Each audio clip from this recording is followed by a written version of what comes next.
Les iba a enseñar, como hemos terminado con las cónicas, los cortes del cono. En el juguete ese que sacamos en la impresora 3D,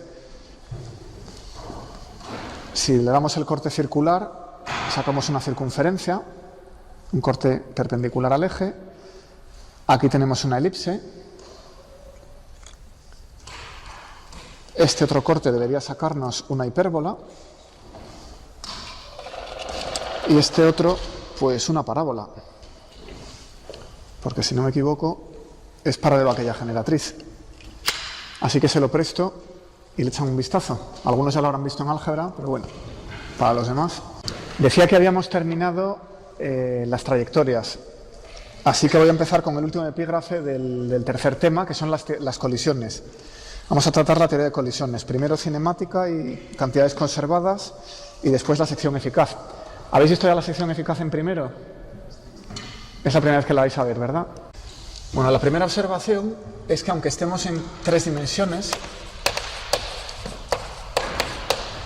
las colisiones elásticas, que son las que me llevan de 2 partículas a 2 partículas, y que denotaré 1 y 2 para ir a 3 y 4, o A, B para ir a C y D, y además las notaciones serán intercambiables. De repente me equivocaré y pondré 1 y B para ir a 3 y D o algo así.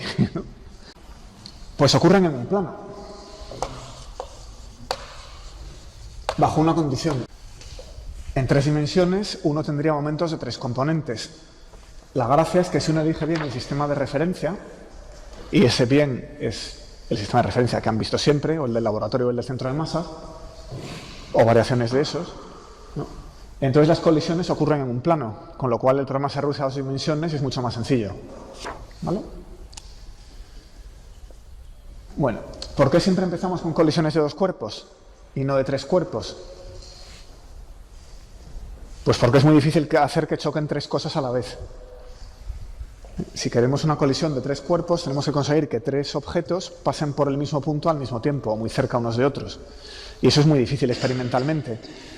Entonces, hay veces que uno consigue hacer colisiones de 3 cuerpos, y la manera es ligando 2. Ejemplo, electrón, deuterón. El protón y el neutrón van ligados. En el deuterón se les hace colisionar con un haz de electrones, y cuando el electrón toca el núcleo, pues, o protón-deuterón, cuando el protón toca el núcleo del deuterio, el deuterón, la colisión es a 3 cuerpos. Hay 3 objetos a la vez, pero es porque 2 eran colineales, venían en el mismo objeto ligado, ¿vale? O sea que realmente lo que no se puede hacer es colisionar más de 2 haces a la vez. Bueno, entonces, el plano de reacción, ¿cómo lo obtenemos? Hay 4 momentos, P1, P2, P3 y P4. ¿Vale? Claramente eso parece requerir 3 dimensiones.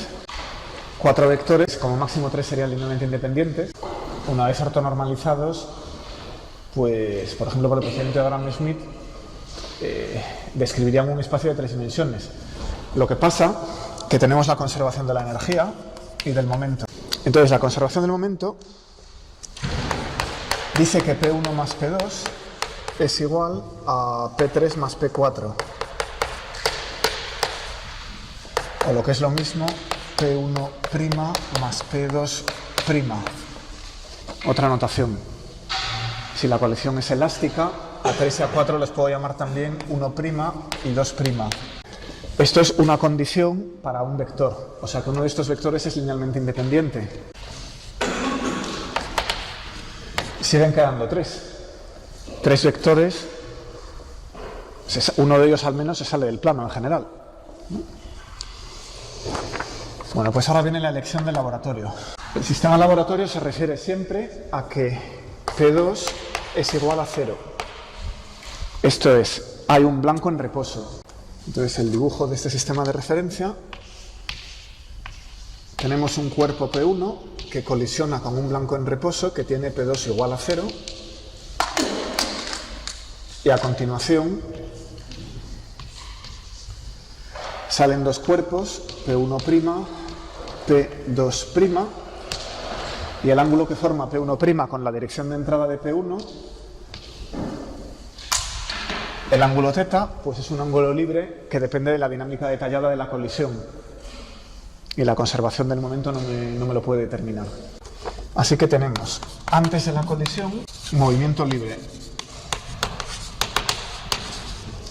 Durante la colisión tenemos una caja negra. No sé lo que está pasando ahí dentro. Esto depende de la dinámica detallada. Depende, por supuesto, del potencial de interacción.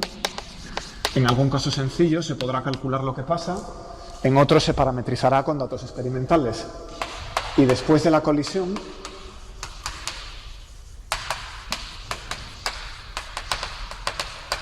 volvemos al movimiento libre.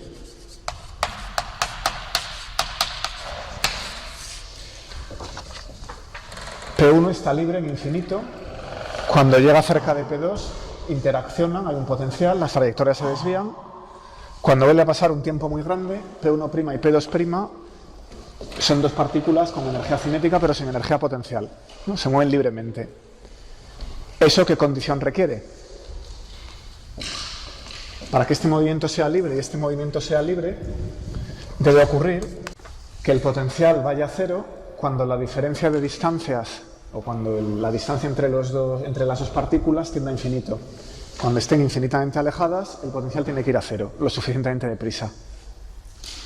El potencial coulombiano no va lo suficientemente deprisa. Cae como 1 partido por R y eso da lugar a que incluso a grandes distancias todavía se den un poquito. Con lo cual, aunque yo lo voy a tratar como si esto fuera cierto, el potencial coulombiano tiene algunas sutilezas que en esta clase no vamos a tratar, ¿vale? Pero para cualquier potencial que caiga más deprisa, un entre R cuadrado, una exponencial de menos R o lo que sea, esto se cumple muy bien y el movimiento en infinito pues es asintóticamente cae muy rápidamente a una partícula que se mueve en línea recta y con velocidad constante, satisfaciendo la primera ley de Newton. Bueno, pues vamos a plantear la conservación de energía y momento. Esta parte la han debido ver ya. Como el movimiento es plano, 2 dimensiones, x e y, así que planteo 2 ecuaciones. P1, porque la partícula venía en la dirección del eje de las x, es igual a, a lo largo del eje de las y no había ningún momento, así que 0, y la energía en el estado inicial era P1 al cuadrado entre 2m1. Eso es lo que pasa en el estado inicial. Ahora el estado final. Entonces la conservación de la energía es fácil. P1' cuadrado más P2' cuadrado y este dividido por 2m1, este dividido por 2m2. La energía que traía este es igual a la suma de las energías de estos dos. Cuando están muy alejadas, no hay potencial, solo considero las energías cinéticas, se ve la lógica. Ahora los momentos. Este ha salido formando un ángulo θ, entonces ahora tiene una componente y que va con el seno de θ, P1' seno de θ. Enseguida voy a quitar las barras de módulo y la raya de vector y convertirlo directamente en un escalar. No hemos hablado del ángulo con el que sale esta partícula. Vamos a llamarlo θ2 y a este le voy a poner un subíndice θ1 durante un momento, luego no los voy a necesitar. Esa partícula sale hacia abajo, así que lleva signo menos, P'2 seno de θ2. Y la ecuación de arriba, lo mismo con los cosenos. P1' coseno de θ1 más P2' coseno de θ2. Y esto de aquí es el estado final. Conservación de Px, conservación de Py, conservación de la energía. En ese sistema de referencia no hay z. Pz es igual a 0 idénticamente en el lado izquierdo y el lado derecho, ya no lo escribo. Bueno, pues aquí hay 4 incógnitas, que son P1', el módulo, P2', θ1 y θ2. ¿De acuerdo? Tenemos 3 ecuaciones, las que estamos viendo. Así que si damos el mismo valor inicial del momento de entrada P1 y de las masas de las partículas, estamos suponiendo que el choque es elástico, así que entran 1 y 2 y salen 1 y 2, pero con momento distinto. Entonces tenemos 3 variables, P1, M1 y M2. Dados esos 3 valores, que son 3 constantes que entran por aquí, no puedo resolver del todo, porque para las 4 variables solo tengo 3 ecuaciones. Así que hay muchos estados posibles, hay un continuo de ellos, compatibles con la dinámica. Bueno, pues habitualmente lo que se hace es medir θ1. Se toma como variable independiente este ángulo, puede tomar muchos valores. ¿Cómo se hace? Se coloca un espectrómetro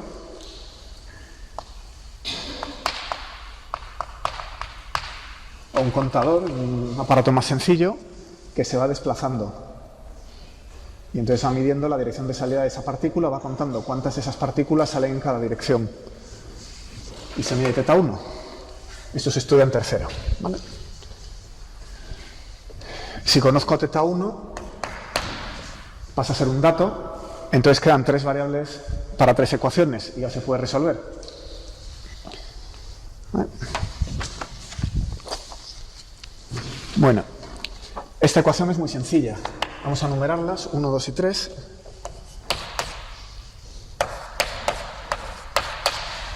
La 2 se puede dejar para el final. Dice que el seno de θ2 es P1' entre P2' por el seno de θ1. Una vez que, bueno, θ1 es una medida, una vez que mida esto, calculo estas dos, vengo aquí y calculo θ2. O sea que esta se deja para la última. Otra manera de ver esta ecuación es escribir P2' perpendicular al haz, el símbolo de perpendicular, es igual a P1' perpendicular al haz. Evidente, esa es la ecuación paralela al haz inicial, esa es la ecuación perpendicular. Con lo cual, lo último que se hace, si hace falta, es reconstruir la dirección de la segunda partícula, la dirección o equivalentemente la componente perpendicular al haz de la segunda partícula, o bien θ2 o bien P'2 perp. Así que esta se deja para la última y vamos a ver qué hacemos con 1 y 3. Bueno, entonces la ecuación 1 tiene un coseno de θ2. Con ese coseno de θ2, para eliminarlo necesitaría utilizar este seno, y eso me complica un poquito el álgebra. Pero claro, el coseno es la raíz de 1 menos el seno al cuadrado y hay que meter esto allí. Entonces un truco que se suele usar es cambiarla, en vez de usar la ecuación de Px, es usar la ecuación de conservación del momento al cuadrado. Aunque esto se puede continuar y resolver el álgebra, es más sencillo sustituir la 1 por la conservación del momento al cuadrado. Esta ecuación no es independiente de esas 3. Aquí tengo la conservación del momento. Si se conservan todas las componentes, también se conserva el momento al cuadrado, que es el módulo. El módulo es la suma de la raíz de la suma de las componentes al cuadrado. O sea que eso es una ecuación dependiente. Pero puedo cambiarla por una de las otras. La cambio por la primera, y entonces lo que dice es que en el estado...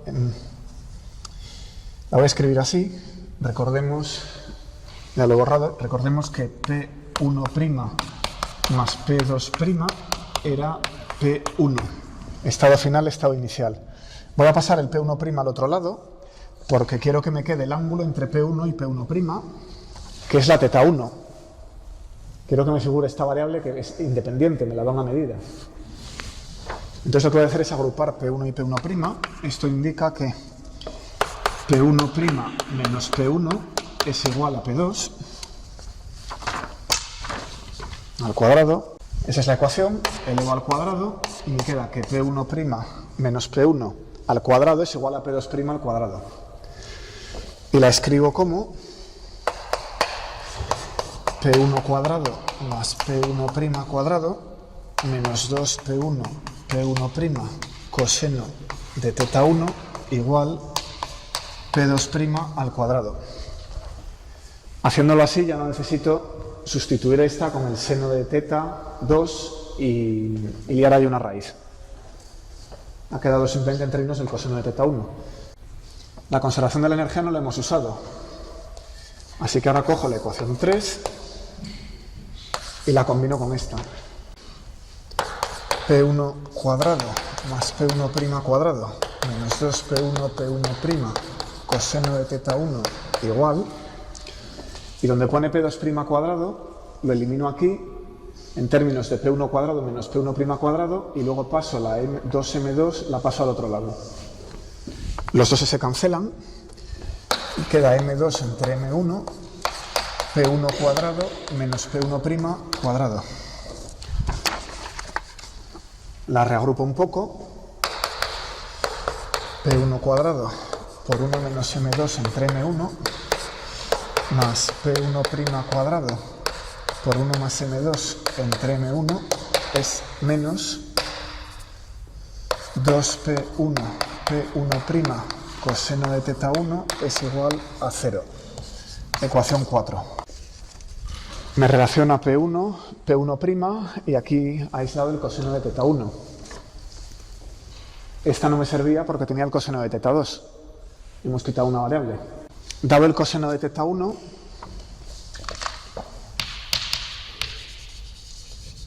medido en el estado final, dado P1, P1 es el haz del experimento, así que esto es una preparación experimental. Según el campo eléctrico que se aplique, la partícula irá más deprisa o más despacio. Si es en un campo gravitatorio, pues según la masa del objeto blanco, el proyectil se acercará más deprisa o más despacio. O sea que eso es la preparación experimental. Esto se mide y de aquí se tiene que despejar P1', y es una ecuación cuadrática para 1'. Así que eso da el módulo de la partícula final 1, el proyectil. ¿Con qué módulo sale el proyectil? ¿Cuál es su momento? Si la despejáis, P1' entre P1, estos son módulos, es 1 entre 1 más M2 entre M1 por el coseno de teta 1 más menos la raíz de coseno de teta 1 al cuadrado menos 1 menos M2 entre M1 al cuadrado. Una vez que tengo P1', según esta ecuación, voy para atrás. Me voy a las dos ecuaciones anteriores. Por ejemplo, de esta despejo P2' al cuadrado. Ya tengo P1' según aquella ecuación, así que voy para atrás y de esta ecuación obtengo P2' cuadrado. Una vez que la tengo, solo me falta teta 2, pero lo saco de esta otra. Voy a poner unas flechas para que veáis el orden. Así que primero se resuelve esta, después se vuelve aquí y se resuelve P2'. Aquí hemos resuelto para P1'. Esta ya está despejada, resolvemos para P2', y ahora volvemos para atrás y resolvemos para teta 2. ¿Se entiende el algoritmo? O sea que de las tres ecuaciones de conservación he cambiado esta por la conservación del momento al cuadrado, da lo mismo. Usándolas he encontrado esta, queda despejado P1', y con ella, en esta otra que está despejado P2', lo obtengo, y en esta obtengo teta 2. Bueno, ¿qué pasa si el radicando se hace negativo? Aquí tenemos una raíz, eso puede dar problemas. ¿Qué pasa aquí? ¿Puede ocurrir esto? Entonces no hay solución real. Todas estas variables tienen que ser reales. Ya sé que habéis visto números complejos, pero el momento es una magnitud física, tiene que ser real, es una cantidad de movimiento, las masas son reales, los ángulos son reales. Así que no puedo aceptar que esto se haga negativo. Eso es una restricción. Bueno, en ese caso, el coseno al cuadrado de teta 1 menos 1 más M2 entre M1 al cuadrado tiene que ser positivo, o no hay solución. Eso tiene que ser positivo. Esto impone una restricción sobre el ángulo de salida. El coseno al cuadrado de teta 1 tiene que ser mayor o igual que 1 menos M2 entre M1 al cuadrado. ¿Vale? O sea que el ángulo de salida no puede tomar cualquier valor. ¿Hay una pregunta? Ahí tienes razón. Si es que el error está en esta. No, eso está bien y el error está aquí. Eso así. De todas maneras, como lo vais a despejar, ya lo veis. ¿Vale? El error está aquí. Está diciendo que el ángulo de salida no puede tomar cualquier valor. O sea, si uno hace el experimento, la física ya le garantiza que los ángulos que va a medir satisfacen esto, porque se conservan el momento y la energía. Luego esto tiene que cumplirse, ¿no? Pero si uno está haciendo una simulación de Monte Carlo y tira dardos contra la variable θ1, es decir, hace una simulación y va dándole valores a la θ1 para ver qué aspecto tiene el estado final de la colisión, tiene una restricción, no puede darle todos los valores posibles. Bueno, esa ecuación es muy simple si las masas son iguales. Ese es un caso muy sencillo, porque claro, si las masas son iguales, esto es 1, 1 menos 1 es 0, y esta ecuación queda trivial. Esto es 1 también, queda un factor 1/2.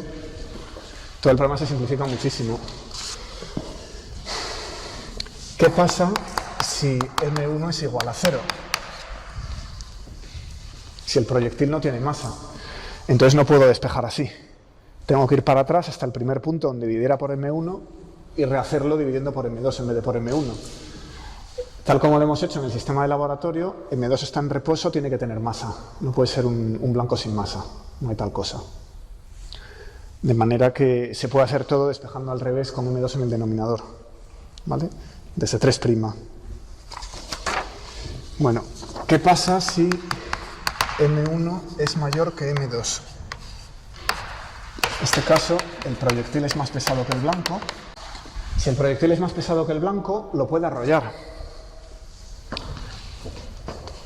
Eso se ve aquí. Si M1 es mayor que M2, este cociente es menor que 1. 1 menos algo menor que 1 me da una restricción sobre el coseno. Esto es un número entre 0 y 1. ¿Vale? Entonces esto me da una restricción sobre el coseno que dice que hay algunos ángulos a los que el proyectil no puede ir. A ver si lo entendemos físicamente. El proyectil es muy pesado. Estoy tirando una silla contra esto. Entonces, claro, lo va a arrollar. Se pueden ir hacia adelante. La tiza se puede resistir un poquito y saltar hacia arriba, de manera que la silla se va a desviar un poquito hacia abajo. Pero lo que no puede pasar es que la silla golpee esto y rebote, ¿no? No puede volver. Es decir, hay unos ángulos que están prohibidos. ¿Y qué pasa en el caso contrario? Si M2 es mayor o igual que M1, entonces queda que el coseno cuadrado de θ1 es mayor o igual que algo negativo. Porque entonces, si M2 es mayor que M1, esto es mayor que 1. Y si esto es mayor que 1, 1 menos algo mayor que 1 es algo negativo. Entonces, este número pertenece a menos 1, 0, o puede ser incluso menor que menos 1, me da lo mismo. Es menor que 0. Pero si es menor que 0, como un coseno al cuadrado siempre es positivo, no impone ninguna restricción. Entonces, si coseno cuadrado de θ1 es mayor o igual que algo negativo, esto no es ninguna restricción, porque el coseno cuadrado siempre lo es. Siempre es mayor que 0. Así que no hay restricción adicional. Es decir, que esta raíz siempre va a ser real. ¿Eso qué quiere decir? Pues que una pelotita de goma, golpeando la mesa, la pelota es el proyectil, es más ligero, el blanco es más pesado, puede rebotar en cualquier dirección. Puede volver hacia atrás, ya según la ley de la reflexión especular. Si el objeto tiene otra forma, puede salir rebotado en la dirección que corresponda, ¿no? Bueno, esta ley es fácil recordarla si pensamos en Superman. Pensad en vuestro superhéroe favorito, está en el aire, le viene un misil y decide pararlo. ¿Puede hacerlo? No, da igual lo fuerte que sea Superman. Si está en reposo y le llega un objeto más pesado que él, los dos salen juntos hacia adelante. Pueden llevar un ángulo, pero no puede hacer que el misil retroceda, ¿vale? Independientemente de lo fuerza que sea, porque lo que importa es lo que pese. Bueno, voy ahora con el sistema centro de masas. En este sistema el movimiento también es plano y también es especialmente sencillo. Aquí, en vez de dejar un objeto en reposo, hacemos que los dos se muevan con momento contrario, P1 y P2 igual a menos P1, de manera que el momento total es 0, que era P1 más P2. A la salida tenemos P1' y P2', y claro, como el momento total es 0, este también es 0. Entonces, ya, al hacer esto, hemos agotado la conservación del momento. P1 más P2 es 0, por ser el sistema de referencia centro de masas, y es igual a P1' más P2'. Esto agota las tres ecuaciones de conservación del momento. Me falta la de la energía, que voy a escribir aquí. La conservación de la energía dice que P1' más P2' esto al cuadrado dividido por 2m1, 2m2, P1 cuadrado entre 2m1 y P2 al cuadrado entre 2m2. Esas dos cosas son iguales. Por estar en el centro de masas, tengo esta relación, P1 más P2 es igual a 0, que quiere decir que el módulo de P1 tiene que ser igual al módulo de P2. Esta ecuación dice también que los módulos son iguales. Lo sustituyo aquí. Y queda que P1 cuadrado por 1 entre 2m1 más 1 entre 2m2 es igual a P1' cuadrado por 1 entre 2m1 más 1 entre 2m2. Resulta que el paréntesis es el mismo, así que este factor cancela este factor. Y queda que no solo P1 es igual a P2 en módulo, sino que además P1' también es igual a P1 en módulo. Más aún, esta otra ecuación dice que P1' es igual a P2' en módulo. Como P1' es P1 y este es P2' por conservación del momento y este es P2 por definición del centro de masas, resulta que todos son iguales. ¿Vale? Los cuatro módulos son iguales en el centro de masas, aunque las partículas tienen masa distinta. Así que es bastante bonito. Bueno, entonces, ¿qué variables independientes tenemos? Bueno, pues aquí inicialmente tendría P1 como... puedo elegir P1, P2 ya no, así que P1 es 1. Luego el módulo de salida P1', P2' ya no lo puedo elegir, y luego este ángulo, por ejemplo, θ. Así que aquí, antes de hacer esta manipulación, parecería que había tres variables, P1, P1' y θ. Después de hacerlo, vemos que P1 es igual a P1'. Con lo cual, las variables que tenemos de momento son θ, el ángulo de salida de 1' respecto a 1, respecto a la dirección de entrada, y el módulo de P, igual al módulo de P1. Como todos son iguales, lo podemos llamar simplemente módulo de P. O sea que en el centro de masas, típicamente esta es preparada experimentalmente, es el módulo de cualquiera de los dos haces, porque son iguales, dan igual momento, y esta se mide, igual que en el laboratorio. Hay que medir el ángulo de salida respecto a la dirección de entrada de los haces, cuál es el ángulo de salida de las partículas 1 rebotadas. En el sistema del centro de masas es más fácil, en el sistema del laboratorio es más complicado, como hemos visto. Pero bueno, en el sistema del centro de masas lo que uno puede hacer es tomar sus datos, sabe que todos estos son iguales y en esta despejar el ángulo, como esto tiene que ser 0, este ángulo de salida está ligado con este ángulo de salida y como son iguales, y finalmente lo tiene todo, tiene el ángulo de salida, puede construir esos dos vectores y tiene todos los módulos. Luego, así es relativamente fácil, pero si ahora quiere pasar al sistema del laboratorio, como vamos a ver, se complica bastante. Bueno, antes de hacer eso, tengo un detalle sobre colisiones inelásticas. Y enseguida lo que vamos a hacer es conectar el centro de masas con el laboratorio.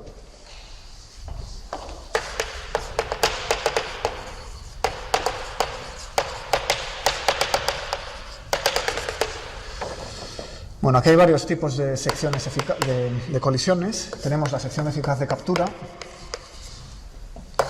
En la reacción de captura, una partícula 1 captura una partícula 2 y se van juntas como una partícula 3. Eso es inelástico. Como hay una partícula menos, las leyes de conservación son más sencillas. Siguiendo el mismo principio, se puede resolver igual. Luego tenemos la aniquilación de pares o la creación de pares. 1 más 2 a 3 más 4 con masas diferentes. Las que he hecho son elásticas. Esta masa y esta masa son iguales. Pero si ahora os coloco un problema de creación de pares, en las que 1 y 2 van a parar a 3 y 4, y os cambio estas masas, al venir aquí esta cancelación no se produce. Con lo cual los 4 módulos ya no son iguales. Hay que ir con cuidado. Son iguales 2 a 2, pero no son iguales los 4. Luego tenemos reacciones con variación de energía interna.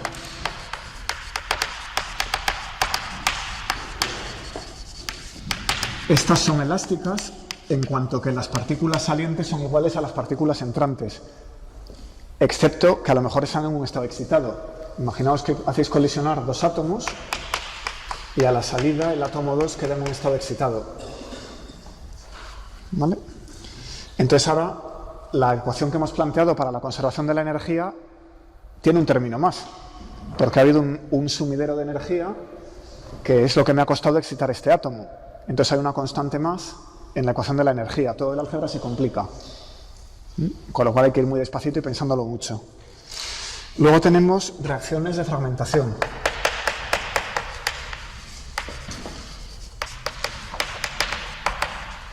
Voy a escribir esto.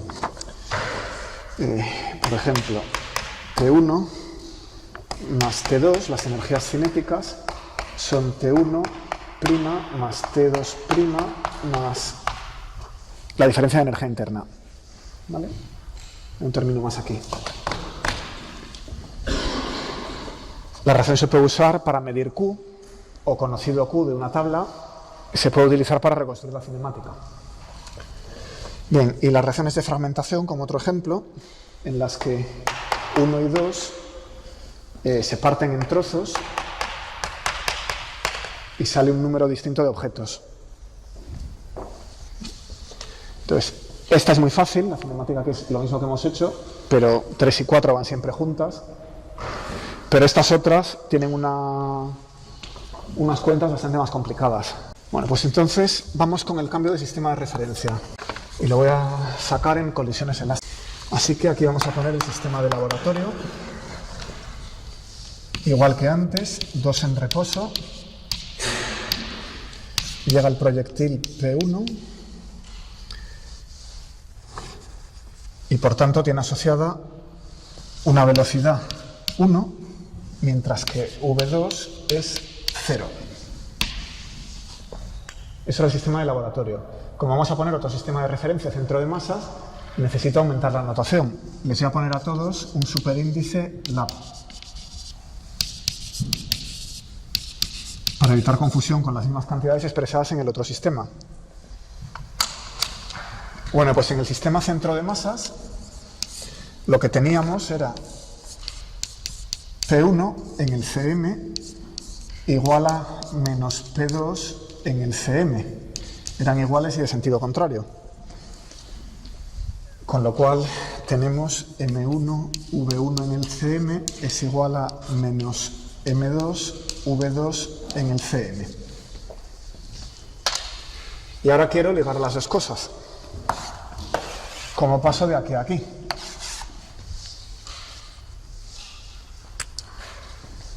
Es algo que se mueve con una velocidad, algo que se mueve con otra velocidad. Lo que procede es una transformación de Galileo, que ya hemos tratado.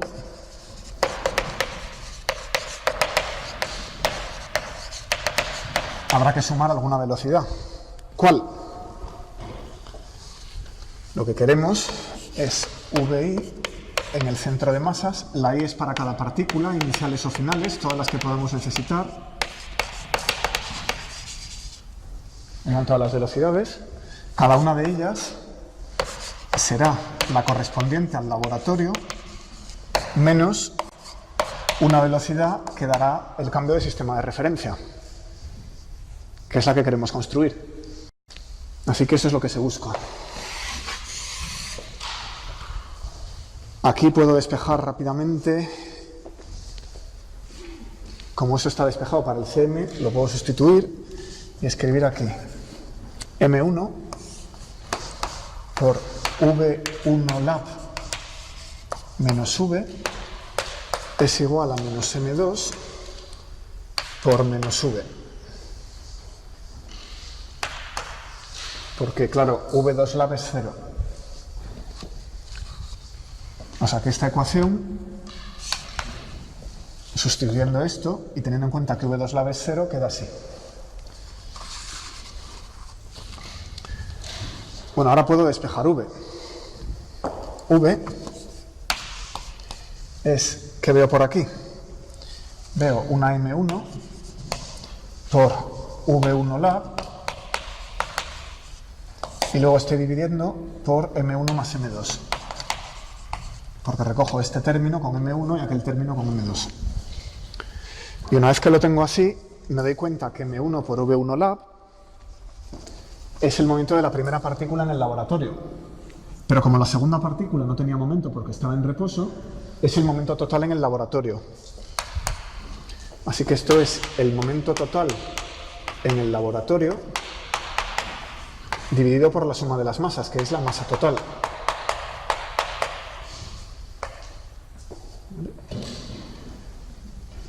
Entonces, esta V, que es la velocidad relativa del centro de masas respecto al laboratorio, viene dado por el momento total en el laboratorio entre la masa total, que es como se mueve el centro de masas.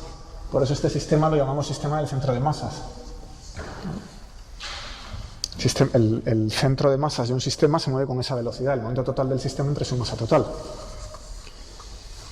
Bueno, pues ya tenemos la V resuelta. Así que ahora a cualquier velocidad la podemos pasar del laboratorio al centro de masas restándole aquello. Fijémonos que la velocidad es paralela a la dirección del proyectil en el laboratorio. Entonces, si cojo cualquier velocidad en esta o esta en el laboratorio y las empujo al centro de masas, resulta que son colineales. O sea, tanto el haz como ahora el otro haz, que antes era el blanco en reposo, están a lo largo del mismo eje que tenía P1 lab. Porque lo que le quito aquí sigue siendo paralelo a P1 lab. Lo vemos en toda esta ecuación. O sea que el cambio de referencia del sistema del laboratorio al sistema central de masas es colineal con el eje del haz en el laboratorio. ¿Vale? Todo ocurre en una línea. O sea que en realidad todos estos vectores me sobran. Son todo variables escalares en una línea. Hasta que no hable de los momentos de salida, no necesito un plano.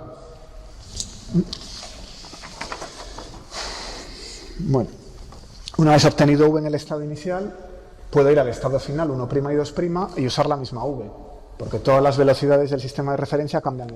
Vamos a tener un electrón de energía 100 electronvoltios, golpea a otro en la atmósfera.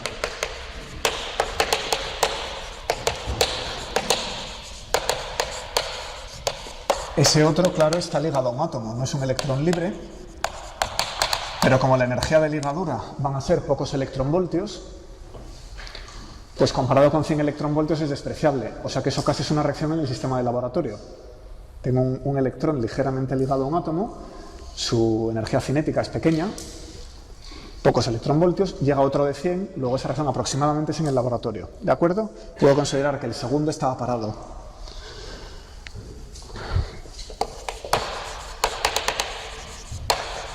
Este segundo tiene energía despreciable. Bueno, entonces la condición es que en el centro de masas el incidente, bueno, en el centro de masas los dos se dispersan. Como hemos visto que en el centro de masas los dos ángulos son iguales, pues ambos se dispersan a un ángulo de 90 grados. Entonces la pregunta es: ¿cuánto se desvía el primer electrón en el sistema de la atmósfera en reposo con la atmósfera? Y otra pregunta: ¿qué vale la energía del segundo? Es decir, ¿cuánta energía se ha transferido al segundo electrón? Bueno, pues voy a montar el sistema inicial en el laboratorio. Tenemos aquí un electrón parado y un electrón que viene con un cierto momento, cuya energía cinética es 100 electronvoltios, Y aquí la cinética viene a ser la potencial y vienen a ser 0. Este esquema es esta primera frase. Ligado, despreciable, etc.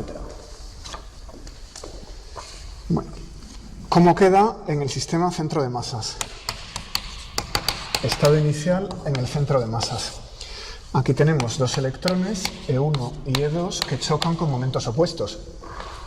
Ese es un sistema de referencia en el que toda la atmósfera está en movimiento contra el otro electrón.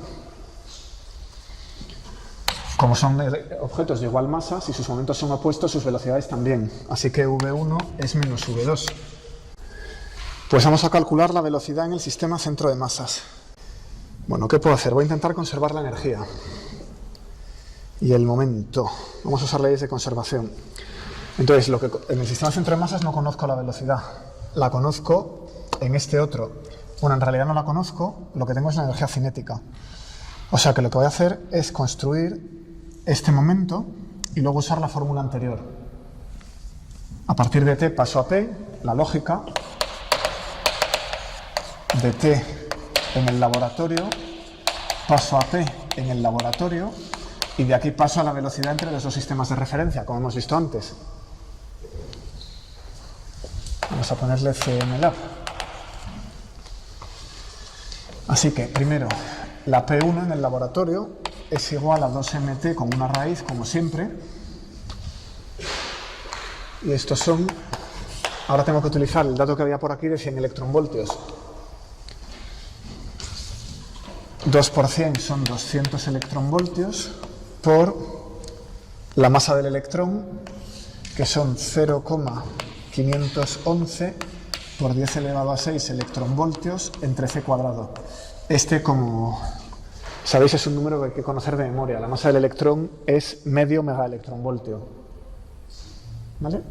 El electronvoltio es una unidad de energía, si lo divido por c cuadrado queda una unidad de masa, con lo cual eso es una manera digna de dar la masa. Medio megaelectronvoltio entre c cuadrado para conseguir las unidades. ¿Vale? Que se puede convertir a kilogramos, y en kilogramos es un número absurdo. Bueno. Quedando la raíz de 1,022 por 10 elevado a 4 electronvoltios partido por c, que vienen a ser 1,01 por 10 elevado a 4 electronvoltios partido por c. Unos 10.000 electronvoltios es el momento. Igual que V entre c cuadrado es una unidad de energía, EV entre c es una unidad de momento. Bueno, pues ahora la velocidad. Segundo paso, este ya lo tenemos. Vamos con el segundo. Ahora necesito la velocidad del centro de masas. Es P1 entre M1 más M2. Momento total, o momento de la 1, porque la 2 estaba parada, entre la masa total. Y esto es, como son dos electrones, son iguales, la masa es la misma. Así que es 2M1. Así que es 1,01 por 10 elevado a 4 electronvoltios partido por c, dividido por dos veces este número, 1,022 por 10 elevado a 6 electronvoltios partido por c cuadrado, y queda 0,99, casi 1, por 10 elevado a menos 2 c, en términos de la velocidad de la luz. O sea que es una centésima de c. Esa es la velocidad entre los dos sistemas de referencia.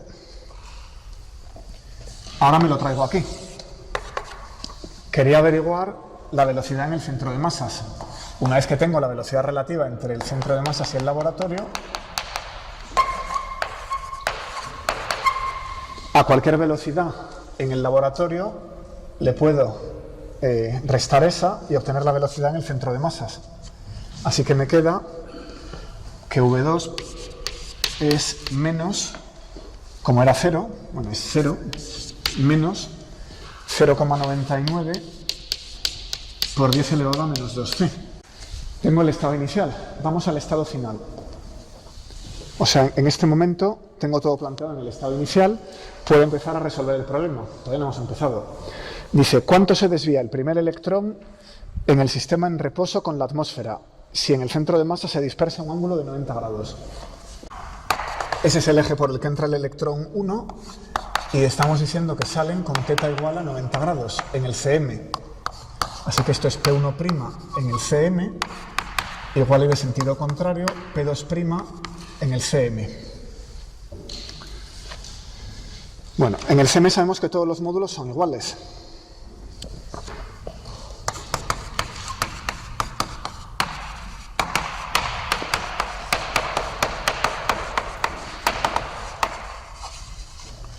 Entonces voy a usar esto, simplemente los vamos a llamar P, por simplicidad, o incluso sin la barra, simplemente P. Entonces, M2 por V2 del CM, por ejemplo, me sirve como P, y es lo mismo que M2 por la velocidad del sistema de referencia. Y es lo mismo que M2 por el momento del proyectil en el laboratorio dividido por 2M. Las masas son todas iguales. Como son iguales, las cancelo.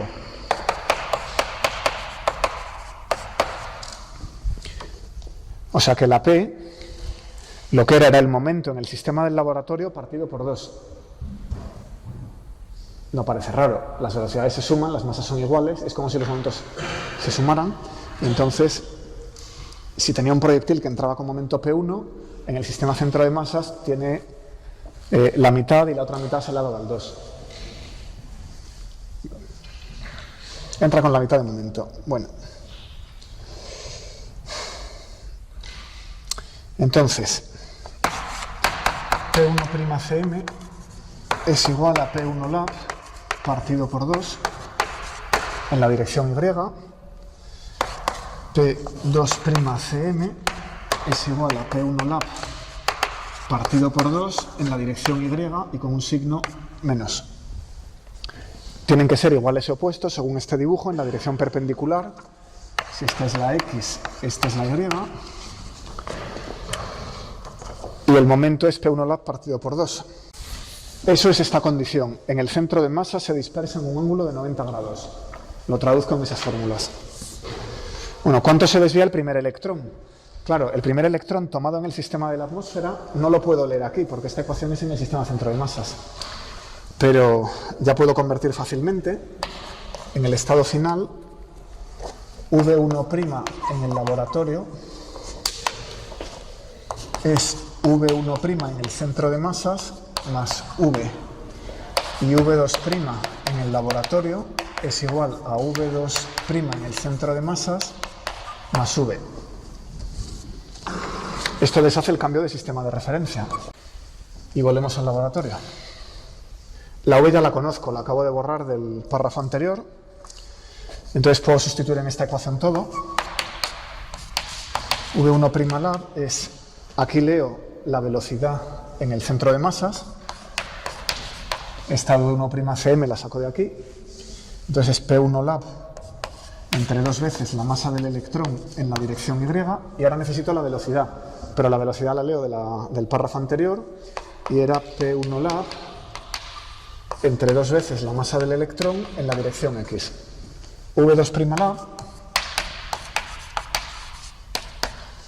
es igual de aquí a menos P1 lab entre 2me por Y, y ahora le vuelvo a sumar la misma velocidad.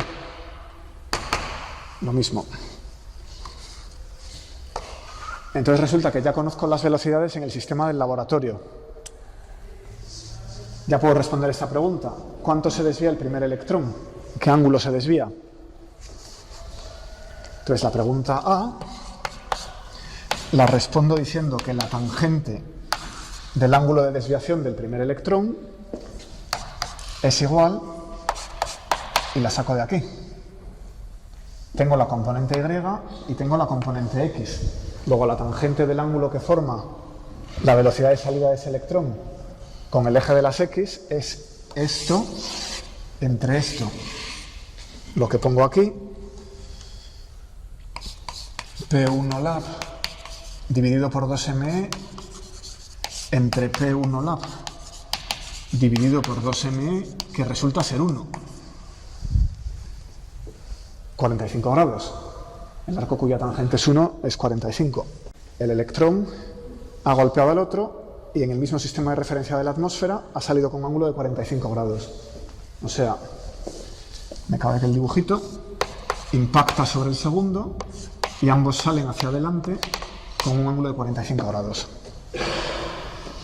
Bueno, me falta la energía del segundo electrón. Esta pregunta, la B, ¿qué vale la energía del segundo? Este dibujo es en el centro de masa, salen en ángulo recto. En el sistema del laboratorio es como si empujáramos esto hacia la derecha. Y entonces, al empujar esto hacia la derecha, esas dos velocidades se van hacia adelante y sale con un ángulo de 45 grados. Por aquella condición. Son iguales y el ángulo aquí es 90. Si no sería otro ángulo, claro, ya cada problema.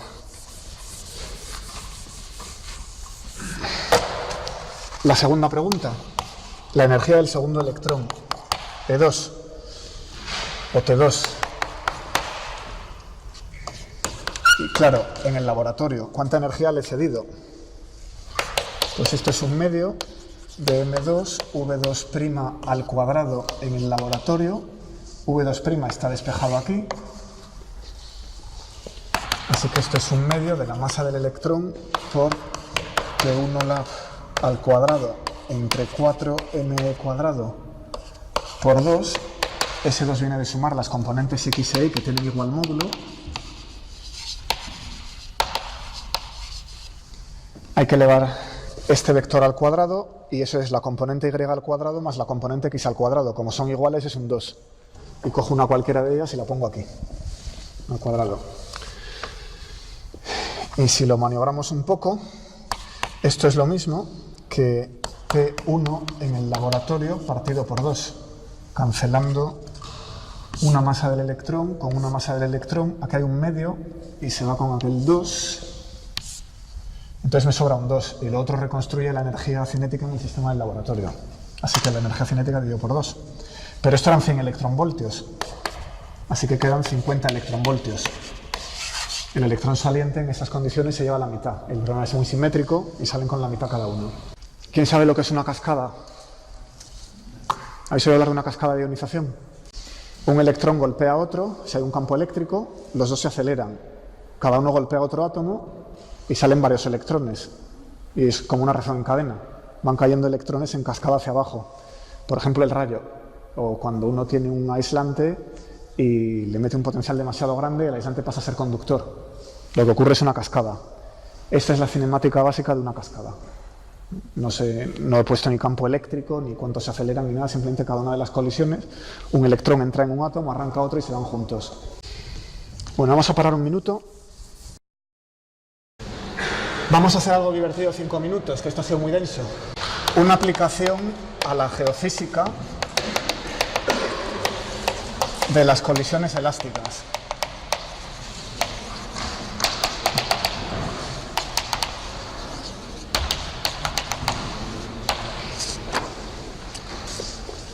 Bueno, en realidad geofísica podríamos poner astrofísica.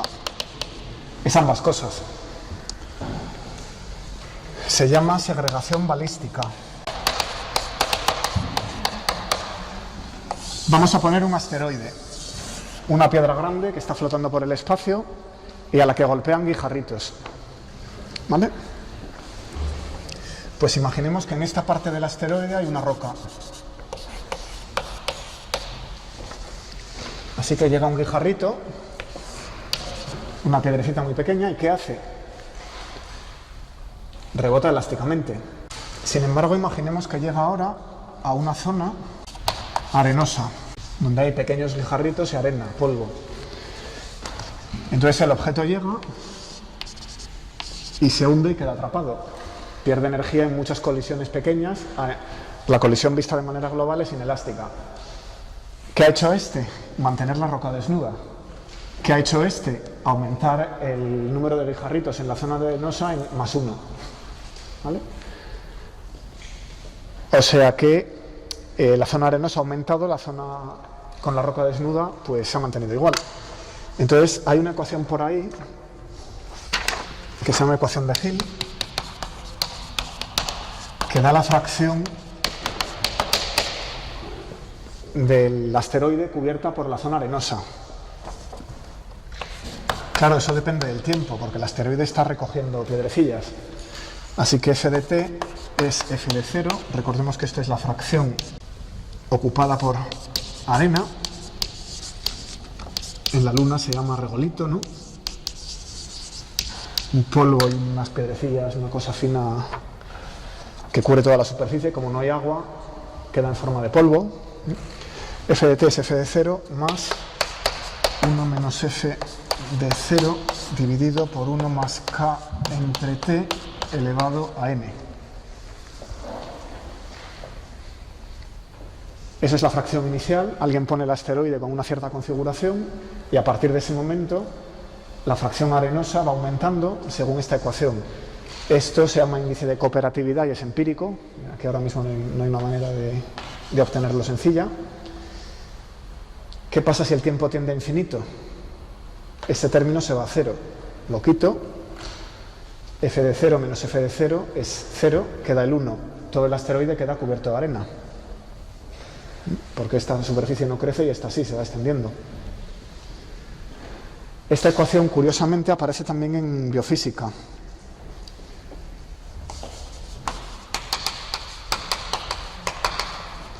Si uno tiene moléculas de oxígeno acoplándose a la hemoglobina, por ejemplo, que es, por cierto, como la inventó Hill, la fracción de la molécula de hemoglobina que tiene atrapado oxígeno, pues sigue la misma ecuación, al parecer. Empezamos con la sección eficaz. Podría hacer una pregunta más. En el caso de la Luna se da este fenómeno. La Luna lleva en el espacio muchísimo tiempo y sin embargo sigue teniendo montañas rocosas. Aparte de planicies llenas de polvo, sigue teniendo montañas rocosas. ¿Por qué no ocurre esto? ¿Por qué no está cubierta entera de arena?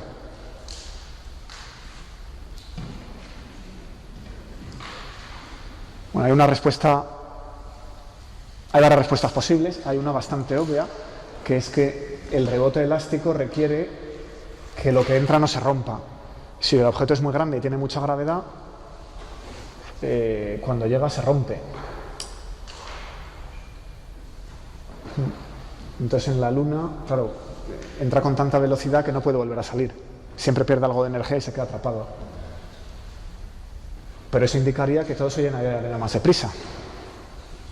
¿No? Sin embargo, en la Luna sigue habiendo superficie rocosa. Es simplemente que es demasiado grande. Esto cae demasiado despacio. No hay bastante flujo de entrada de granitos de arena para haberla cubierto entera. ¿No?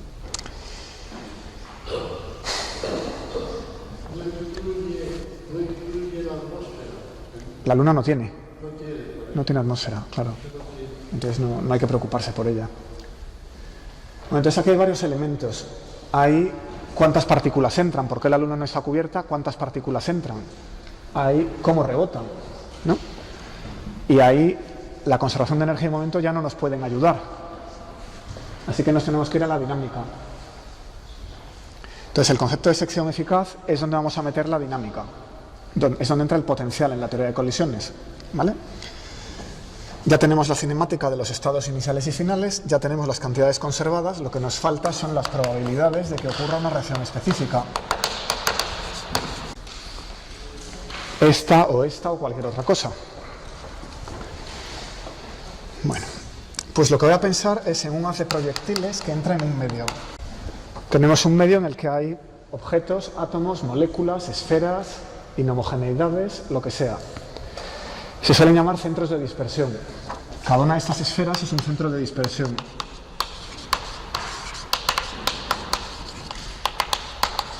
Y me pregunto qué parte de ese haz llega al otro lado.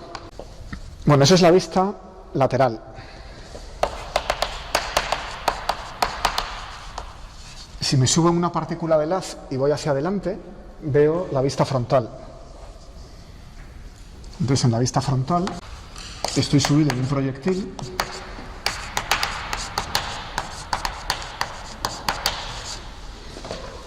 veo que hay unas esferas que vienen hacia mí. Ahí va. ¿Qué probabilidad tengo de cruzar al otro lado? Bueno, pues eso dependerá de cuántas esferas haya. Si esto está muy lleno, voy a tropezar con una, vaya por donde vaya. Si hay huecos, a lo mejor se cuela el proyectil. O sea que esto va a depender, la probabilidad de que el proyectil pase al otro lado va a depender de alguna manera de la densidad de blancos en el material, ¿no? Vamos a coger, claro, si hay una densidad constante y el blanco es infinito, se quedan todos atrapados. Entonces lo que vamos a coger es una rebanada fina del blanco de tamaño delta X. Los blancos en física de partículas típicamente se construyen micrométricos. Se pone un pan muy fino del material que se quiere estudiar y sobre él incide el haz de proyectiles, de manera que al otro lado salgan algunos, porque si pongo un tarugo de plomo no sale nada. Medio metro de plomo, entra lo que sea y ahí se ha quedado. Entonces, si quiero utilizar proyectiles para estudiar el material blanco, necesito que algunos salgan en distintas direcciones o lo que sea. Bien, entonces vamos a coger una rebanada delta X delgada. Así que cortamos una rebanada del blanco. Bueno, pues en esa rebanada habrá el número de partículas por unidad de volumen por delta X. ¿Eso qué dimensiones tiene? Esto es la densidad, eso es delta X. Dimensionalmente eso es número de partículas por unidad de área. Ese es el número de partículas por unidad de área transversal. Transversal se refiere al haz. El símbolo perp que usábamos en el ejemplo anterior. Pongo la densidad, multiplico por delta X y eso me deja el número de partículas que veo por unidad de área transversal. Fácil. Entonces, cada esfera proyectada sobre la dirección perpendicular al movimiento, cada una de estas esferas bloquea un área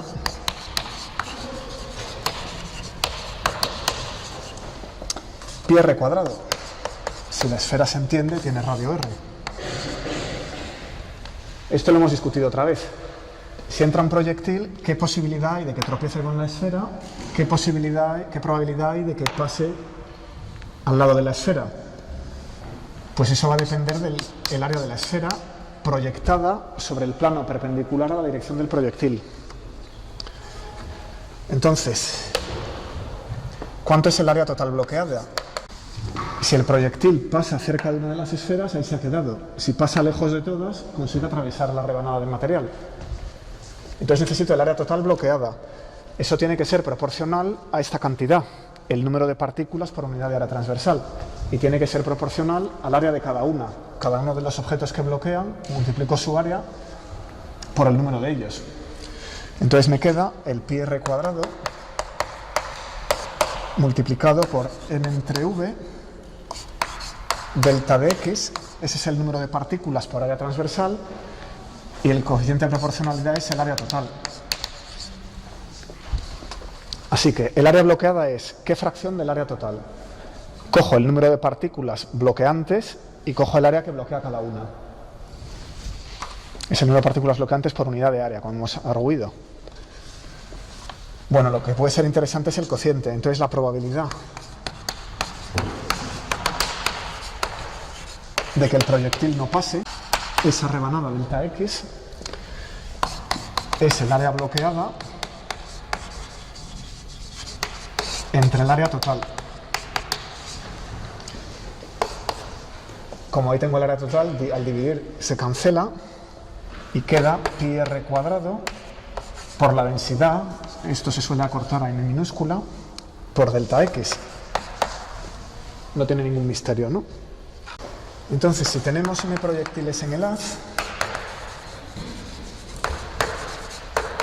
eso no es la masa, es el número de proyectiles en el haz. La pregunta que nos hacíamos era ¿cuántos pasaban? Pues vamos a poner algo más fácil, que ya tenemos aquí preparado, la probabilidad de que no pasen. Entonces, el número de los que no pasan, los que se quedan en la rebanada delta X, pues son esa probabilidad multiplicada por m con signo menos. Bueno, los que se quedan son la probabilidad por m, hay m proyectiles y con probabilidad p se quedan. Entonces lo que cambia el número de proyectiles del haz es menos p por m. Y claro, esto es menos pi r cuadrado n delta de x por m.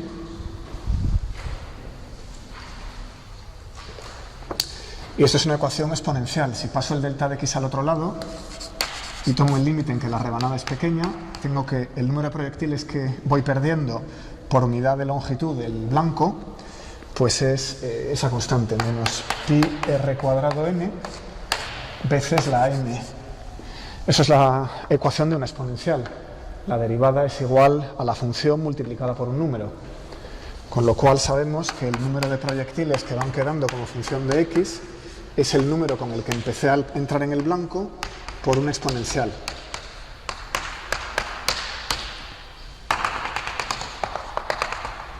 ¿Sí? Ese es el número de proyectiles que han conseguido llegar hasta x. Ese es el número de los que empezó, la supresión es una exponencial. Lo que estoy leyendo en el exponente es la probabilidad de que el proyectil no atraviese delta x. ¿Qué hace esta delta x? Esto es una x. Ah, sí. O de manera más breve, m de 0 elevado a menos lambda x. Eso coincide, claro, como con cualquier ley exponencial, por ejemplo, la de la desintegración radiactiva o la desexcitación atómica. Bueno, eso lo iremos viendo en otras asignaturas. ¿Cómo se atenúa el haz? Es lambda menos 1. Si lambda es una longitud, es el inverso de lambda. Y esta lambda, pues es pi r cuadrado n en el denominador. ¿Eso tiene dimensiones de longitud? ¿Lo puedo llamar lambda menos 1? Sí. M es una densidad, número de partículas por unidad de volumen, y r cuadrado es un área. Queda 1 entre una longitud que sube al denominador. Esto es una longitud. Así que es m0 por elevado a menos x partido por lambda, si queremos ponerlo un poquito más pulcro. Y lambda, claro, se llama recorrido libre medio. ¿Por qué?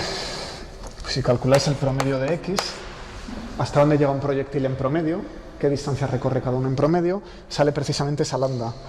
Esto es la integral entre 0 e infinito, asumiendo que el material es lo suficientemente largo para pararlos todos, de x elevado a menos x partido por lambda, diferencial de x, entre la integral entre 0 e infinito de elevado a menos x partido por lambda, diferencial de x, que si lo calculáis es precisamente lambda. Por eso se llama recorrido libre medio. Bueno, si el blanco no es infinito, algunos saldrán al otro lado. Va cayendo exponencialmente, pero cuando se termine el blanco, m de x, lo que queda, sale para el otro lado. O sea que esta cantidad, pi r cuadrado nx, me dice cuántos pasan. ¿Esta discusión se entiende? ¿Algún problema? Entonces, usar esa probabilidad tiene algunos inconvenientes. Si utilizo esa probabilidad para caracterizar mis reacciones, sean químicas, físicas, de altas energías, lo que sea, colisiones entre asteroides, me da igual. Si utilizo esto, tengo un inconveniente, que es que depende del tamaño del bloque, depende de la densidad de blancos. Aquí lo único que hay más o menos intrínseco a la colisión de una partícula proyectil con una partícula blanco es este área, el pi r cuadrado. Lo otro depende de las condiciones del experimento. Entonces, si yo quiero algo que caracterice una reacción, un proyectil sobre uno de los blancos, esta probabilidad no es muy práctica, porque depende de las condiciones de experimento a experimento. Por eso se define otra cosa. Es un tema de, esto es perfectamente válido, con eso para cada experimento planteo esto y sigo. Pero si quiero algo que permita comparar experimentos distintos, imaginemos que me interesa la reacción electrón-azufre. Quiero golpear átomos de azufre con electrones. Y resulta que en un experimento se hace con un blanco de azufre líquido a gran temperatura que va cayendo gotita a gotita cuando pasa las electrones, y en otro experimento se hace contra una lámina de azufre. Las condiciones son distintas, la densidad del azufre es distinta, etcétera. Pero yo lo que quiero estudiar es electrón-azufre, no electrón-gotita ni electrón-tarugo. Con lo cual, esta probabilidad me dificulta comparar un experimento con otro. Entonces, la cantidad que se utiliza para pasar de un experimento a otro, la que depende solamente de la reacción unitaria de cada una de las reacciones, es la sección eficaz. ¿Vale? Bueno, aquí se ve como pi r cuadrado. Claro, he puesto básicamente esferas duras. He dicho, si el proyectil pasa por una de esas esferas, se queda, si no, no. Con lo cual aquí pi r cuadrado es el área proyectada de la esfera. Pero hay muchas más condiciones experimentales. Podemos tener fragmentación, en la que el proyectil se rompe o rompe el blanco. Y eso ya no se caracteriza de manera fácil por ese área. Eso es el área de un gas de esferas duras, punto. ¿Vale? Entonces la sección eficaz, en inglés es cross section, sección perpendicular, es una generalización de este concepto. Bueno, entonces es costumbre, una costumbre práctica, tratar la sección transversal, que aquí es pi r cuadrado, y en inglés se dice cross section, que ofrece el blanco al proyectil. Como en general ya no va a ser pi r cuadrado, no podemos decir que es el área del blanco, no tiene sentido. Imaginemos que, un ejemplo fácil, imaginemos que el blanco que tenemos resulta ser una bola de un material duro cubierta de blandiblue, ¿vale? Una sustancia pegajosa, un putty. Entonces entra el proyectil y si pega en la cubierta gomosa se desvía, y si pega en el objeto duro se queda pegado al putty, ¿no? Bueno, pues la probabilidad de perder al proyectil ya no es el área, porque si golpea la esfera dura se queda, pero si pasa por la atmósfera solo se desvía. Entonces el área no tiene mucho sentido, a lo mejor no se desvía casi nada, ¿no? Bueno, pues eso es la sección eficaz, es como la sección efectiva que va a ofrecer el blanco al proyectil, que puede ser más pequeña que el área geométrica o puede ser mayor, ya lo veremos, ¿vale? No coincide con el área geométrica. O sea que para mí este pi r cuadrado va a ser el área geométrica, o la sección geométrica, que no coincide en general con la sección eficaz para parar el proyectil o para romperlo, para lo que sea. Bueno. Claro, esto es importante también en colisiones que no son por contacto. Imaginaos que un asteroide, lo trataremos mañana, se acerca a la Tierra. Eso no es por contacto. El asteroide puede girar alrededor de la Tierra, puede caer en ella o puede pasar muy lejos y pasar completamente de largo. Y la fuerza es a distancia. ¿Qué área le ofrece la Tierra al asteroide? Habrá que verlo, ¿vale? Bueno, la sección eficaz, vamos a definirla pues, creo que está motivado.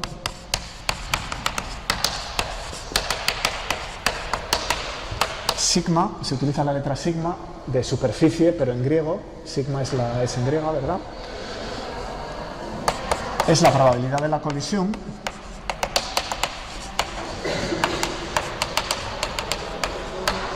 para un solo proyectil. Ahora voy a ver qué pasa si tenemos un haz, dividida por la unidad de longitud y el número de blancos por unidad de volumen. ¿Vale?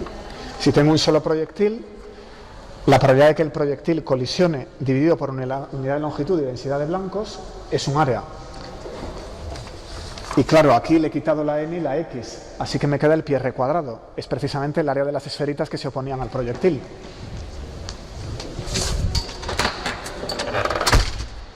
Entonces, ¿qué pasa si tenemos numerosos proyectiles y un solo blanco? Esta es la más fácil de entender, se lee directamente en aquella fórmula.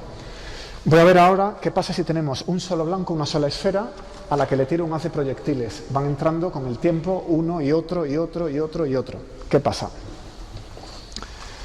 Entonces, ¿cómo puedo obtener sigma, el área típica del blanco, para que la colisión se produzca? Pues me va a entrar el número de colisiones por unidad de tiempo, dividido por el número de proyectiles que llegan al blanco por unidad de área y unidad de tiempo.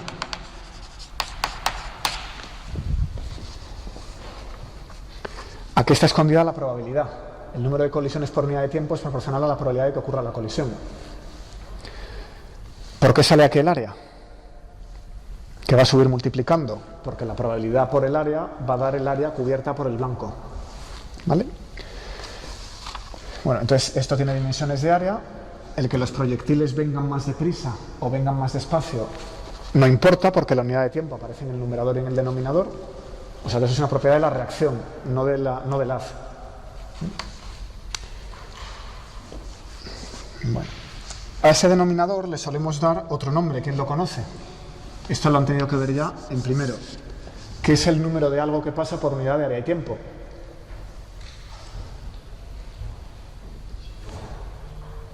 Perfecto.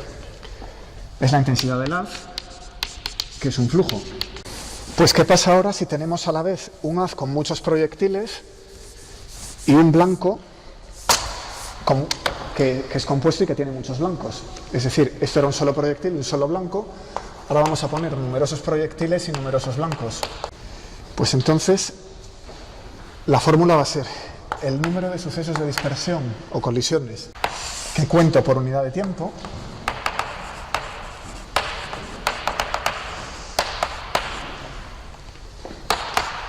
va a ser igual a ¿qué? Bueno, tiene que ser proporcional al número de blancos, ¿verdad? Tiene que ser proporcional a la intensidad del haz.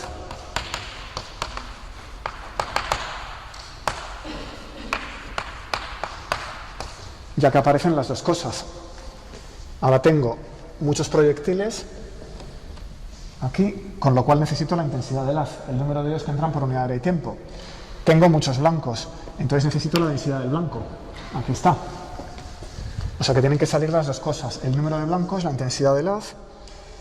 Y claro, como esto tiene dimensiones de número por unidad de área y tiempo, esto es un número y esto es un número por unidad de tiempo, lo que queda tiene que tener dimensiones de área. El coeficiente de proporcionalidad tiene que tener dimensiones de área. Así que eso es la sección eficaz de esta reacción. Si quiero hablar con una persona que está haciendo la reacción de otra manera, con un número de proyectiles distinto, un número de blancos distinto, en otras condiciones, pues mira, en mi experimento la sección eficaz que he obtenido es esta. Esa persona lo pone en su propia cuenta para su experimento y este número es el mismo, porque solo depende de la reacción de la que se trate. Es una propiedad de si tenemos AB para dar CD, como en la primera parte de la clase, o si tenemos electrón-positrón, esto es para dar fotón-fotón, una aniquilación, o si tenemos AB para dar X, eso se llama una sección eficaz inclusiva, en la que no mido lo que sale, solo mido que ocurra algo. Pues el siguiente concepto, dime otra vez, ¿qué es? Esta, despéjalo, pasas esto al otro lado y lo tienes, ¿no? Simplemente te la he motivado enseñándote cómo tiene que ser proporcional, pero una vez que lo tienes así, esto te lo traes al otro lado, al denominador y ya estás. ¿Ok? Gracias. Bueno, el siguiente concepto que iba a contar es la sección diferencial elástica.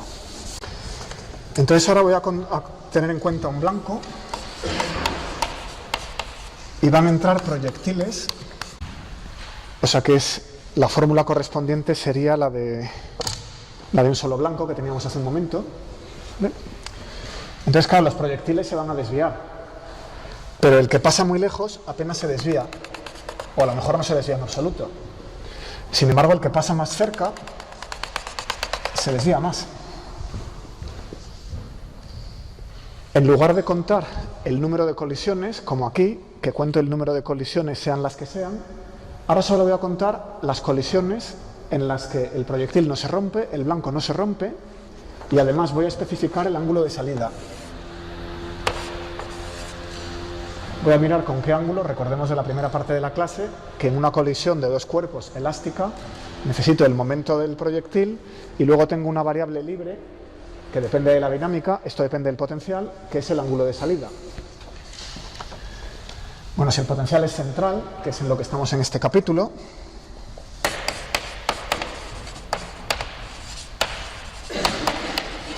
no hay dependencia en sí. O sea que va a dar igual que la partícula entre por aquí y salga allí, o que entre fuera del plano y entonces saldría por aquí. ¿Vale? No tenemos una dependencia azimutal. Bueno, entonces la partícula que voy a proyectar esta línea hasta el haz, la partícula que salió con el ángulo θ tuvo que pasar a una distancia b de este eje. Claro, va paralela al eje, pero no va por el eje. Si fuera por el eje sería una colisión frontal, le daría de lleno al blanco. Ha pasado un poquito lejos, a una distancia b. Eso se llama parámetro de impacto. Entonces uno puede preguntarse a qué distancia tienen que pasar del blanco las partículas que se desvían un ángulo θ. O sea que este parámetro de impacto b es una función de θ, o al revés. θ es una función de b. O sea que b es la distancia perpendicular al eje de la colisión cuando los proyectiles están en infinito. Una vez que están aquí ya no puedo medirlo. O sea que esta distancia tiene que ser grande. Bueno, y la intensidad del haz ya la hemos tratado. La intensidad del haz era el número de proyectiles por debajo de la unidad de área y tiempo.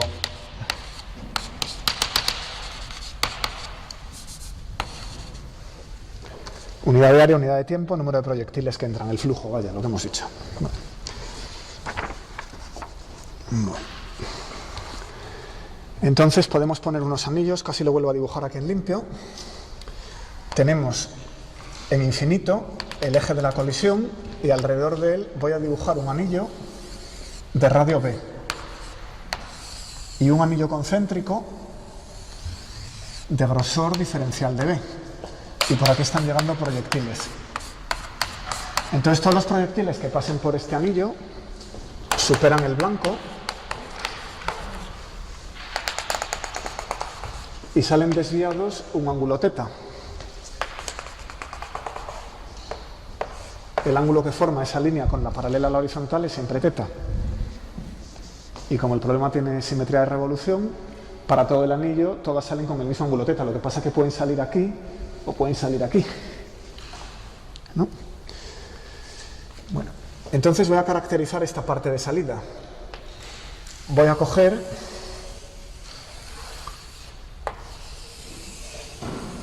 aquí un anillo. Lo que pasa es que ese θ es un ángulo polar. Tenéis que pensar que estamos en esféricas, el blanco, la dirección del blanco marca el polo norte y estamos a ángulo θ. Con lo cual el área del anillo depende del seno de θ. Esto es un corte de un cilindro. O sea que este área es fácil. El área aquí, pues es... El área del anillo es 2πr, que es b, 2πb por diferencial de b. Pero el área de esta otra corona, por donde salen todas las partículas que entraron por aquel anillo, es diferencial de omega. Vamos a ponerlo como un ángulo sólido. 2π seno de θ, diferencial de θ. ¿Vale? Lo pongo aquí como un ángulo sólido y aquí como un área. Podría poner eso también como un área, echando el radio de salida. Pero es que el radio de salida es una variable que no me interesa. Una vez que han salido con ángulo θ, da igual que estén aquí o que estén más lejos, siguen yendo con ángulo θ. Entonces, como la distancia ya no importa, uso el ángulo sólido en vez del área del anillo. Aunque tal como lo he dibujado en una posición fija, pues podría usar ese área también. ¿Vale? Bueno, entonces todos los que entran por el área de este anillo van a salir con ángulo θ en un ángulo sólido de ese tamaño. ¿Se entiende? Bueno, pues vamos a definir la sección eficaz de difusión diferencial para este problema. Entonces, es muy fácil. Con las 4 que ya hemos visto, esto sale volando. La sección diferencial para que las partículas acaben en el ángulo sólido omega veces diferencial de omega, que la suma todas, es igual al número de partículas que van a omega por unidad de tiempo Esto es el equivalente en la parte anterior al número de colisiones por unidad de tiempo, excepto que ahora las colisiones son muy precisamente las colisiones en las que las partículas salen por ese ángulo sólido. Y esto dividido por la intensidad incidente, la intensidad del haz.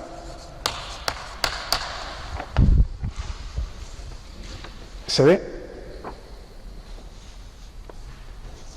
Esto tiene que ser proporcional a diferencial de omega al ángulo sólido, porque el número de partículas a diferencial de omega tiene que ser proporcional a diferencial de omega. Cuanto mayor sea el ángulo sólido que tomen, más van a pasar por ahí.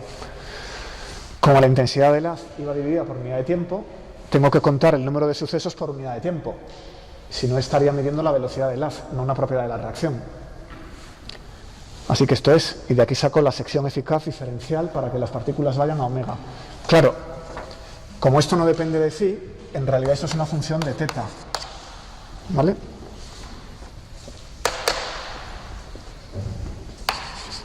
Porque hemos dicho que el problema es de revolución, o sea que no depende de que salgan por aquí o por aquí o por aquí.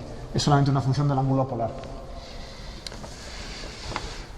Bueno, estas áreas que tengo en la intensidad del haz, pues esto lo puedo sustituir. O sea, voy a intentar separar sigma de teta. ¿Me queda tiempo? Sí, un poquito.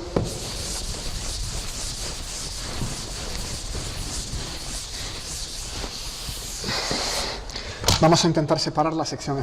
Bueno, no vamos a obtenerla, vamos a parametrizarla en términos de estas cosas. Entonces lo que voy a hacer es igualar el número de partículas que entran por unidad de tiempo, las que pasan por el anillo, con las que salen por diferencial de omega. Entonces, las que pasan por el anillo,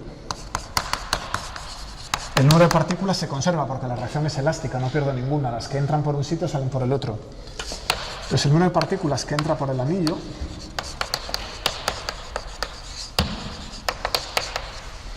es la intensidad del haz veces el área.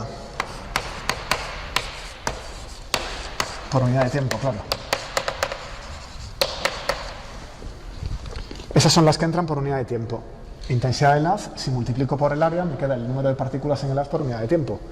Y son todas las que pasan por este anillo. Esas tienen que ser las que salen por diferencial de teta. Entonces, el número que sale por diferencial de omega, el ángulo sólido, por unidad de tiempo. Vengo a esta definición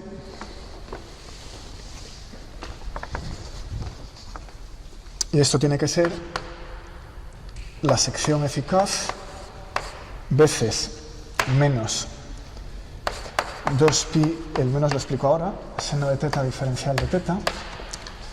He puesto el ángulo sólido, he puesto la sección eficaz, eso es el lado izquierdo. Y claro, como lo que quiero es el número de partículas que van allí por unidad de tiempo, me sobra la intensidad del haz. La paso al otro lado de la ecuación. Así que aquí tengo que multiplicar por la intensidad. O sea que todo esto es esto de aquí. Y la primera línea es simplemente la definición de la intensidad del haz. Es el número de partículas por unidad de tiempo y por unidad de área. Como he puesto la unidad de área, queda el número de partículas por unidad de tiempo. Bien, aquí puedo aislar sigma de teta. Se pueden cancelar cosas, sí. Veo un 2pi, que se va con este 2pi. Y la intensidad del haz, claro, se tiene que ir con la intensidad del haz. Y me queda que sigma de teta es, me queda explicar el signo, ahora lo cuento, menos b entre seno de teta por derivada de b respecto de teta.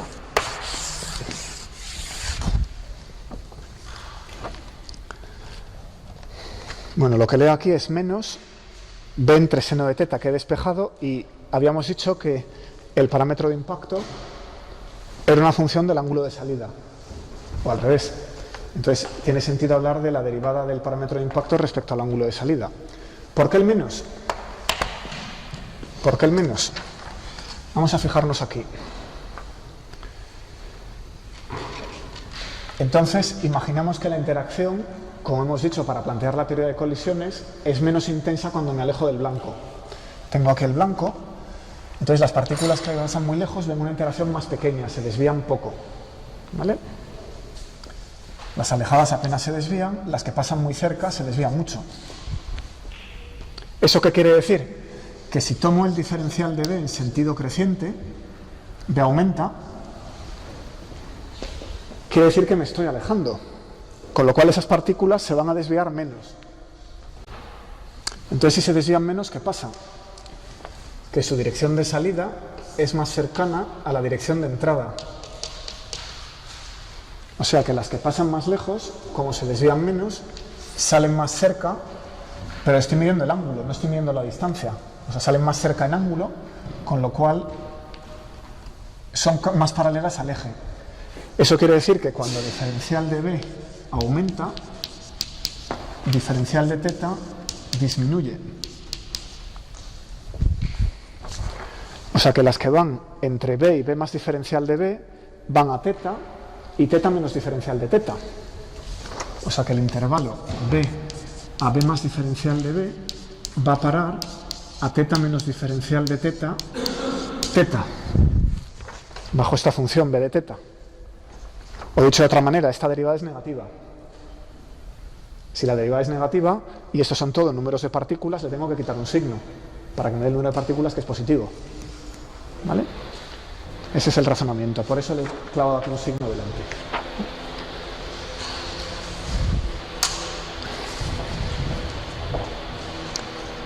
Bueno, creo que lo vamos a dejar aquí por hoy, y mañana hacemos la sección eficaz de Rutherford.